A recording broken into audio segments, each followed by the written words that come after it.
Today we're going to be talking about the two banners that are currently running in Epic 7 and if they're worth pulling for, as well as if their artifacts are worth purchasing with your Powder of Knowledge. So we're going to be talking about Fumyr, the new unit that just came out, and we also have Taeyou, who's on a rerun for his banner for just a week. Now, let's start with the new unit. So the new unit, she's pretty strong. At first glance, I thought she'd be pretty terrible, but the thing is, she is very good at controlling the enemy side. So her S3 has a soul burn built in where you can ignore effect resist, making her very good against high ER targets. You can decrease speed and also push back their CR. You're also going to see a successful attack will actually deal fixed damage going up to 9,000 when you have Elemental Wisdom. Now, Elemental Wisdom is a stacking buff, cannot be dispelled, and the way you actually grant this to yourself is by having Fumyr take a turn or having an Earth or Fire element unit take a turn. So if you want to get this to 3 stacks, which is the max, you have Fumyr take your turn, then you have another ally that's Fire or Earth take your turn, and then you have Fumyr take a turn again, and you'll be at 3 stacks that way. So I didn't know she could stack this by herself, but she actually can, which is kind of interesting. So makes her pretty powerful with this ability. Her S2 is going to be, basically the same thing, Elemental Inquiry. This is going to be how she actually stacks her Elemental Wisdom. You're going to see that after attacking on the caster's turn when your Elemental Wisdom is stacked to 3, you'll activate all of it to activate Fruit of Knowledge, which is your big attack that will strip all buffs from enemies and have a 100% chance to sleep them and an 85% chance to decrease defense for 2 turns. So 2-turn sleep is pretty insane. Same with 2-turn defense break. If you get this off, usually you're going to end up winning most of the time. In PvP, I'd say 90% of the time I've seen her, when she does get this Elemental Inquiry off, she pretty much does just win the game for you, because 2 turns of not being able to take an action is very nice, especially if you don't have AoE skills that you can actually awake the enemy team with. So you can just focus down one enemy with a defense break, and then on the next turn, same thing, and it just makes her very powerful. Next over S1, single target attack that will decrease attack for 2 turns. Nothing too special, but a decreased attack for 2 turns is pretty nice. 2 turns is pretty long. Because of the fact that all of her debuffs are 2 turns, makes her very annoying to play against, one of the best control units in the game. Now, like I said, at first I thought she'd be pretty bad, but it ends up that she's pretty strong, I'd say, for PvP. In RTA, you can still make her work, it's just a little bit harder, but it's not as hard as we initially thought, because she can actually stack her Elemental Wisdom herself. But on Arena offense, she's extremely powerful. If you use like Noggle, or even like Lua, or like Summertime Assyrian and stuff like that, she becomes very, very strong, because if you get your S3 into your S2 off, you'll do a ton of damage, and then also pretty much just win you the fight. In PvE, not really used at all. She's not really that great. Fixed damage is just terrible in PvE because bosses have so much health. So pretty much going to be a PvP unit. Do I think you should pull for her? I think because she's not limited and we probably have some collabs coming soon, you can skip out on her. But if you do like to play a control playstyle, then Fumyr is a very good unit to pick up because she's pretty good in PvP. Her artifact, Umbral Keystones. It'll be increased effectiveness of all your allies. And at the end of every 2 allies, except for the caster, you'll increase CR. This is like okay on her. It does work with her kit because of her Elemental Inquiry and how you want it to stack.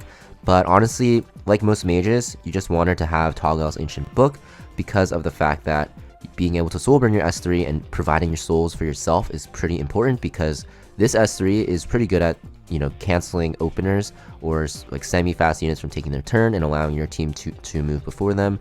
For example, you can use your S3 on like a key unit, and then you can have like your SC Arrowell go before them and then use their S3 to stun them and so forth. So pretty important to have Toggal's Ancient Book so you can guarantee that CR pushback. Now we are talking about Taeyou. So Taeyou, I think he was released primarily as a counter to Hwayoung, I believe, but Hwayoung did get nerfed, so it makes him pretty bad.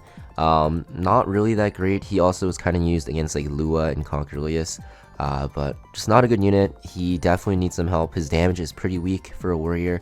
His speed is pretty low, even though he kind of wants to be an opener, and his passive is very, very one-dimensional. It's only used after an enemy uses a non-attack skill, and the cooldown on it is way too long anyway, so I think this unit, not that great for anything, to be honest. Some people do like to make him work because if you do get your enrage off, he actually can do some sort of damage with his S1, but the thing is you have to build him very fast. If you do that, you're going to end up building him squishy, so he's very easy to take down, and he has no defensive capabilities for himself. Like Rage does not give you any defense, right? Very different from Vigor, so makes him pretty squishy and easy to kill. I just don't think he's really worth it for both PvP and PvE. His artifact, Spear of Purification. This artifact is not really used on too many units. You're gonna see it can be used on ML Kawazu because of the fact that it does give you actually attack percentage, which is pretty much all he wants, and you can surprise people with that CR push. But for the most part, not really going to be used on too many units, so not really worth purchasing with your Powder of Knowledge either. So just to summarize, I think the new unit is definitely worth it if you like to play control style in PvP. She's very good at controlling, and her defense break is super powerful. But if you're newer to the game, I think she's not really worth pulling for because she's not going to really help you in like the short term. It's going to take a long time before you can actually build her. And also because we have collab units coming out. So if you don't have like the Espa collab units, or even maybe the Full Metal Alchemist collab, which by the way, I don't even know if it's rerunning because apparently all the videos got taken down off of the YouTube website. I mean, the YouTube channel for Epic 7, meaning that maybe the licensing has run out, so we don't know if they'll bring it back.